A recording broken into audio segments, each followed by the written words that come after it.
Huawei P30 Pro. Ini HP Huawei P series terakhir yang support Google Play, dan sekarang harganya tuh udah sangat affordable. Menurut gue ini di harganya kameranya paling bagus, malah bisa bersaing dengan S24 Ultra sekalipun untuk periskopnya lah. So mari kita langsung review si Huawei P30 Pro di 2024.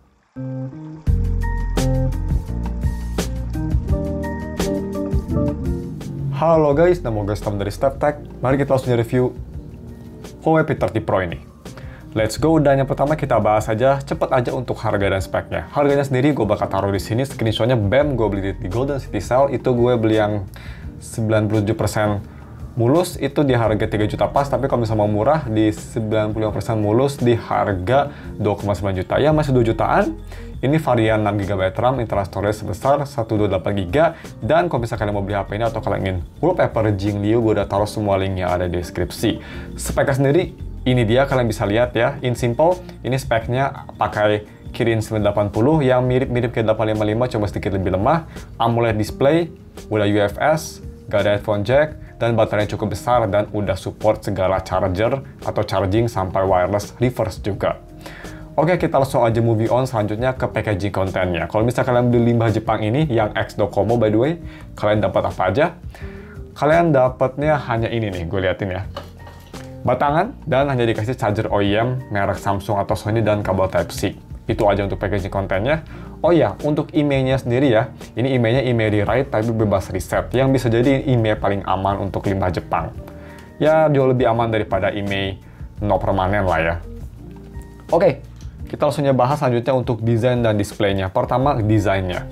Desain belakang, ini ngingetin gue memang sama zaman-zaman HP keluaran 2018-2019 ya, dengan gradasi warna birunya gini.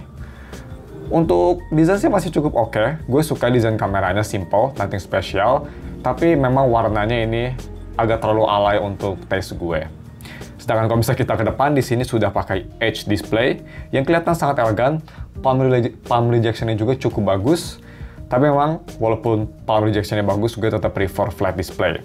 Bezel juga cukup tipis, atas bawah cukup simetris. Cuma memang ini masih pakai dewdrop display, jadi belum dot display, jadi kelihatan ya kayak sedikit outdated lah ya di tahun 2024 sekarang. Untuk frame samping, dia ini cukup bagus, sangat tipis juga bodinya, dan untuk build-nya sendiri dia belakang dan depan terbuat dari kaca dan frame samping terbuat dari metal yang pastinya. Terus untuk displaynya dia 6,47 inci AMOLED, bukan AMOLED, OLED display, dan ini tuh Full HD 60Hz panel. Yap, masih 60Hz, tapi gue nggak ada masalah karena sensitivitasnya cukup bagus. Bisa kita lihat untuk keyboardnya, ngetiknya cukup oke, dan navigasi cukup bagus juga, dia nggak ada masalah touch issue, dan palm rejection-nya cukup baik. Terus juga yang gue suka dari HP ini, dia haptiknya bukan yang paling bagus, tapi bukan yang paling jelek juga. Di tengah-tengah lah, cukup oke, decent haptiknya. Terus untuk display quality-nya sendiri, untuk nonton film gimana, ini cukup bagus. HDR kontennya bagus, dia bisa terang banget juga. View angle sangat perfect. Gambar ini ngingetin gue, warnanya tuh kayak Samsung ya, vibrant, enak dilihat, dan juga sangat sharp. Untuk nonton film atau nonton konten kayak Netflix, HDR konten, ini mantap banget. HDR-nya juga dia nggak oversaturasi. Sedangkan untuk visibilitas di bawah sinar matahari, bagaimana? Cukup oke lah. Memang nggak seterang kayak OLED zaman sekarang, bisa kita lihat tuh di kondisi terang benderang sekali. Layar memang kelihatan gelap, tapi at least walaupun gelap dia nggak sampai full black ya, masih usable karena ini kan layar OLED juga, jadi masih oke lah untuk layarnya di bawah sinar matahari. Next kita bahas untuk biometric. Biometric ini cukup bagus, dia pakai under display optical fingerprint yang bisa dibilang cukup responsif. Bisa kita lihat dia unlockingnya cukup cepat ya, setara kayak HP-HP 4, 5, 6 jutaan zaman sekarang lah bisa dibilang. Cukup cepat, cukup responsif, dan dia reliable. Tapi gue masih lebih prefer tradisional sih, karena tradisional fingerprint tuh apa ya, lebih reliable. Tapi untuk optical, ini udah sangat bagus. Udah one of the best lah. Next kita bahas audio quality-nya. Ini nih, yang cukup menarik. Pertama kita bahas audio quality via headphone jack, tapi dia nggak ada headphone jack, jadi kita pakai USB Type-C to 3.5mm converter. Untuk IEM gue pakai Truetir Hexa yang nggak butuh power berat. Untuk sound signature-nya itu Truetir Hexa tuh lebih ke arah balance dengan sedikit bright. Oke. Gimana kualitasnya? Dia masih bisa mempertahankan suara tersebut, masih cukup oke, enak didengar. Gak ada masalah untuk outputnya sendiri, masih bisa bertahan suara dan kualitasnya juga masih bagus menurut gue. Dia punya soundset yang cukup oke untuk kelas HP dan juga dia punya separasi instrumennya bagus dan overall resolusi cukup oke walaupun gak sampai kayak V60 misal LG atau desktop, tapi ini udah cukup bagus lah. Cuma kalau misalnya pakai converter merek Vention gue, ini ada sedikit suara hissing kalau misal nggak ada suara lagu atau media. Tapi selain itu, headphone quality cukup oke, cukup solid, dan volumenya juga ini bisa keras tanpa ada masalah.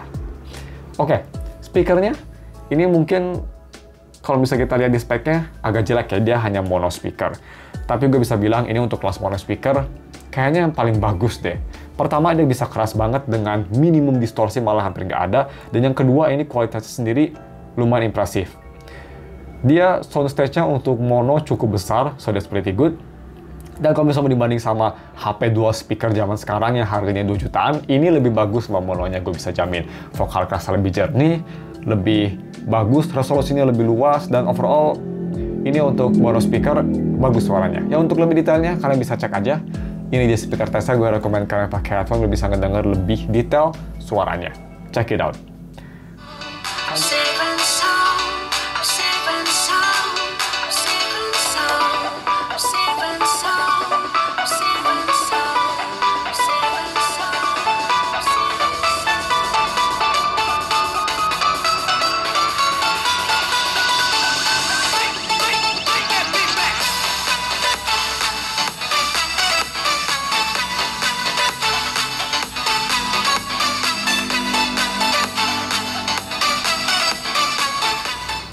Moving on ke yang paling penting, dan ini kayaknya segmen paling lama di video ini, kamera quality.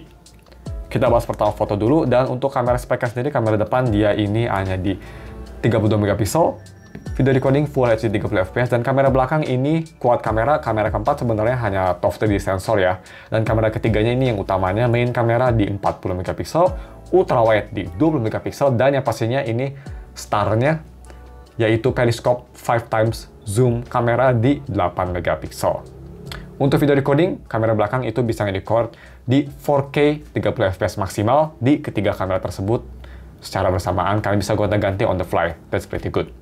Oke, kita bahas untuk foto quality-nya dulu. Pertama kita singkirin dulu yang biasa aja, selfie-nya. Selfie-nya ini sebenarnya nggak biasa aja sih, maksud gue nggak se-insane kamera utamanya. Selfie-nya cukup solid. Dia bisa ngambil gambar gue, muka gue lumayan bagus, detail, walaupun agak sedikit oversaturasi, tapi dia sangat detail, dan mic range bagus banget, foto di belakang sinar matahari bisa kita lihat, masih bisa nangkep, mantap, even dibanding sama S24 Ultra, ini foto backlight-nya lebih bagus, dan overall kamera cukup solid, kamera depan gak ada masalah. Dan untuk kamera belakang, kita bahas kamera night mode-nya dulu. Night mode pakai kamera main belakang, ini cukup bagus, bisa kita lihat gambar kerasa terang banget ya, masih one of the best lah untuk masalah seterang apa gambar malam. Terus detailnya cukup bagus dan noise-nya minimum. Cuma yang bikin kelemahan sih gue rasa ini hanya dari capture-nya aja. Ini capture-nya lama banget. 6 detikan, itu menurut gue sangat lama ya untuk HP zaman sekarang apalagi. Jadi dibanding sama zaman sekarang cukup lama, tapi kalau misalnya kalian bisa tangannya diem selama 6 detik, ini hasilnya bagus banget. Oke, langsung aja kita ke main concern, yaitu dari kamera quality kalau misal di siang hari. Ini sih insane sekali. Ini nih, bisa kita lihat ya, kita individual dulu aja, kita lihat foto sendiri sebelum dibandingin. Ini untuk foto sendiri, dia kamera main, ultra wide, dan telefotonya sangat baik. Ultra wide-nya juga dia walaupun warnanya sedikit berbeda, tapi masih oke. Detailnya dia sangat bagus, kalau 20 megapiksel, dan overall gambarnya masih oke banget. Punya dynamic range yang bagus, warna yang vibrant, dan zoom levelnya juga ini sangat impresif. Speaking of zoom level, nah kita langsung aja bandingin sama iPhone, bukan iPhone, S24 Ultra gue ya. Kita langsung aja bandingin zoomnya, ini dia perbandingannya ya. Beberapa zoom dari 1 times, 5 times ke 10 times, ini cukup bagus. 1 times-nya gue bisa bilang neck and neck, masih dodonya masih oke banget. Memang, S24 Ultra pasti bakal lebih bagus, tapi yang gue salut tuh HP ini walaupun udah tua, masih bisa nangkep sekitar 80-90% kualitasnya S24 Ultra. Terutama tuh lihat, zoomnya 5 times oke juga, dan yang gue suka tuh 5 times zoom-nya dia sangat solid, masih bisa neck-and-neck, walaupun memang bisa kita lihat 10 times zoom-nya nggak bisa sama persis atau sebagus S24 Ultra ya. Bisa dibilang 10 times zoom-nya bisa dapat 85% lah kualitasnya S24 Ultra, tapi masih oke banget. Dan yang pastinya nggak semua HP kalau misalnya kita nggak mau dibandingin sama S24 Ultra ya, ini HP masih bisa ngalahin HP-HP flagship zaman sekarang yang nggak punya periscope zoom ya pastinya. Yang lumayan impresif. Jadi untuk kamera belakang menurut gue ngerti kenapa ini HP harganya turunnya lama banget, karena kamera belakangnya masih sangat relevan dan masih bisa bersaing even sama HP flagship. Dan kalau misalnya mau dibandingin sama budget flagship kayak Poco F5 atau kayak misal Xiaomi 13T, ini bisa kita lihat ya foto main kameranya, gue bisa bilang malah masih lebih bagus di P30 Pro loh. Ya, itu selera gue ya. So ya, ini kameranya sih kalau misal kalian beli HP ini solely untuk kamera doang, worth it banget. Apalagi buat para yang suka ke event wibu ya. Ini kameranya mantep banget kan, bisa nge-zoom. Nice. Video recording, kita cepet aja. Dia video recordingnya menurut gue kualitasnya biasa aja. Walaupun stabilisasinya oke, tapi video kualitinya biasa aja. Yang gue sangat impresif, nanti kalian bakal denger juga ya. Ini mikrofonnya bagus sekali loh. Bagus banget. Bagus pisan lah bahasa Sundanya mah. Setara sama S24 Ultra gue ini kualitas mic-nya. Impresif. Nah, ini kalian bisa cek aja langsung, gak daripada banyak ngomong, di 4K 30 dan 1080p 60. Kalian perhatiin mikrofonnya. Pretty nice quality. Check it out. Jadi ya. Nah, kayak gini nih video 4K 30 fps. Dynamic range oke. Dan ya, ini cuma bisa 10 menit ya by the way. Kalian bisa nyalain mikrofonnya, menurut gue mikrofonnya juga ini pretty nice. Bisa lihat air. Ini kalian bisa nge-zoom juga ya. Bisa ke ultra wide, pindah secara langsung, bisa 5 times, bisa 10 times, ini barengan langsung tanpa harus nge-pause video. That's pretty good, flagship banget. So ya, buat video sih oke, tapi ya kalau 4K 60 mungkin lebih enak ya. Nah, ini kalau 1080p 60 lebih smooth, stabilisasi sama bagusnya, dan yang lebih enak ini nggak ada recording limit. Jadi kalau misalnya kalian mau record lama, 1080p 60 might be the way. Kita lihat lebih smooth air, dan in general looks better ya. So ya, kita langsung moving on ke gaming yang bagus, tapi cuma semenit dan dia cepet panas. Kita langsung ke gaming. Jadi ya, sangat bagus ya kameranya, selling point terbesar sama dari HP ini, even di tahun 2024. Kita langsung moving on ke weakest point dari HP ini, dari gamingnya. Bisa kita lihat itu gaming performance-nya, gue main Genshin. Kok Genshin sih? Mirip-mirip ya, mirip-mirip sama-sama Hoyoverse. Honkai Star Rail, itu di settingan low setting, FPS 60. Walaupun kelihatan awal-awal tuh cuma ada sedikit stutter dan gameplay kerasa smooth banget, dan gue rasa juga seperti itu, setelah 3 menit, langsung tamat throttling dan langsung stutteringnya banyak sekali. Jadi memang ini gameplaynya mungkin bisalah di-squeeze kalau misalnya kalian mau buru-buru daily commission, tapi untuk main game berat kayak Star Rail, ini HP benar-benar cepet banget panas dan jadi kurang enjoyable karena stutternya jadi banyak banget. Jadi mungkin tuh main game medium aja ya, kayak Punishing Raven. Untuk Star Rail mungkin agak keberatan, atau mungkin kalau main Star Rail hanya untuk nge-rush daily commission aja. Selain itu sih gue nggak rekomen. Sama juga ini kayak untuk main rhythm game. Ini bisa kita lihat awalnya tuh dia kayaknya nge-load dulu ya. Jadi dia nge-load chunks dulu, jadi ada nge-lag dan ada audio delay. Bisa kita lihat tuh gue miss banyak pisan note. Tapi setelah itu dia langsung normal lagi dan touch-nya juga normal lagi. Jadi gue bisa kita lihat gue bisa combo sampai akhir selesai musik. Ya bisa dibilang ini agak aneh ya. Gue tadi mau bilang pas awal-awal tuh, oh ini ada audio delay, tapi ternyata hanya awal aja, itu hanya mesinnya aja belum bisa keep up sama gamenya. Jadi sih untuk game rhythm menurut gue masih oke. Dan untuk UI-nya, ini kelemahan dan kelebihan dari HP ini. Kenapa? Karena kelemahannya pertama software support-nya. Ini karena pakai rewrite, jadi bisa software update, tapi dia itu pas gue beli di Android 9, yang udah ketinggalan zaman, tapi at least semua aplikasi masih bisa support. Tapi ada positifnya kenapa pakai Android tua. Performance-nya ini masih kayak HP flagship banget.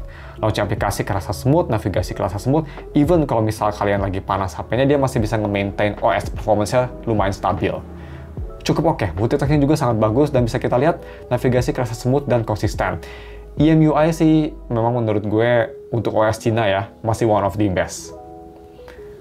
Dan untuk DRM info, banyak penasaran, ini DRM infonya yang pastinya sudah ada di Widefine L1, dan walaupun dia color gamut-nya false, tapi sudah support HDR10. Untuk cepet aja, kalau bisa penasaran, ini Geekbench skornya ada di, aduh gue udah benchmark padahal mana history, nah di sini ada di 786, 1586, sedikit di bawah 855, wajar. Dan untuk Antutunya, ini gue pakai Antutu 3D Lite untuk grafiknya, dia ada di 425.000. Ya, cukup decent lah ya. Cuma memang terlalu throttling-nya itu yang parah. Tapi yang nggak parah banget, malah ini sangat bagus banget, yaitu dari battery life dan battery in general. Pertama, ini baterainya lumayan besar di 4200 mAh baterai.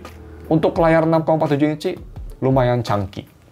Dan yang kedua, ini dari charging methodnya, ini lumayan cepat, kalian bisa 40 watt fast charging. Lumayan oke lah ya untuk HP pada umurnya dan even di tahun 2024. Ya 5 watt lebih rendah dari S24 Ultra gue lah, cukup bagus. Dan yang kedua, ini udah support, ketiga, ini udah support wireless charging 15 watt, cukup cepat dan support reverse wireless charging. Yap, kalau misalnya kalian mau ngecas kayak TWS gitu ya, bisa pakai HP ini. Jadi masih fleksibel banget ya, masih sangat relevan, masih ada fitur-fitur yang di flagship zaman sekarang pun hanya beberapa. So that's pretty nice. Dan untuk ketahanan baterainya bagaimana? Wow. EMUI memang terkenal, dia battery manajemennya sangat agresif dan ini juga nggak ada bedanya. Masih bagus banget, ini bisa bertahan easily 1,5 hari kalau misalnya medium usage dan 2 hari kalau misalnya light usage, hanya nonton YouTube dan sosial media. Impresif banget ya untuk HP 5 Jepang yang umurnya udah 5 tahun. Ya, nice. Ini gue bisa bilang baterainya untuk kelas 5 Jepang S tier sih. Dan ya, cuma segitu aja videonya. Yang pastinya kita langsung aja ke apakah ada kelemahan di HP ini. Yang pastinya kelemahan besar yang gue rasa dari HP ini yaitu dari gak ada headphone jack, gak ada microSD support, dan dari performance gamingnya yang leave lot to be desired. Ini pastinya untuk harga 2 jutaan, bukan untuk gaming ya. Yap, ini bukan untuk gaming berat.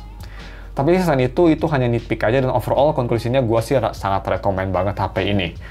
Positif poinnya HP ini punya layar yang menurut gue kualitasnya bagus banget, edge display, premium feeling, dia kualitas speakernya walaupun mono tapi sangat bagus, fiturnya komplit banget, ada device wireless charging, ada NFC, USB 3.1, sangat komplit. Ini masih kayak flagship banget even di tahun 2024 sekalipun, dan yang paling penting ya pastinya ini kamera quality-nya masih bisa melibas HP mid-range atau budget flagship sekalipun. Mantap.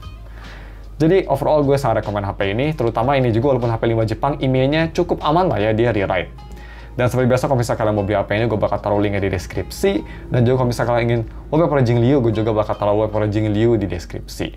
Oke, cuma segitu ya video reviewnya. Kalau misalnya kalian ada saran, mau HP apa lagi yang gue review, bisa komen di bawah. Atau misalnya saran mau masukin segmen apa lagi di video ini, komen di bawah aja. Thanks for watching, jangan lupa dan subscribe, kita ketemu lagi minggu depan untuk video review lainnya. Bye!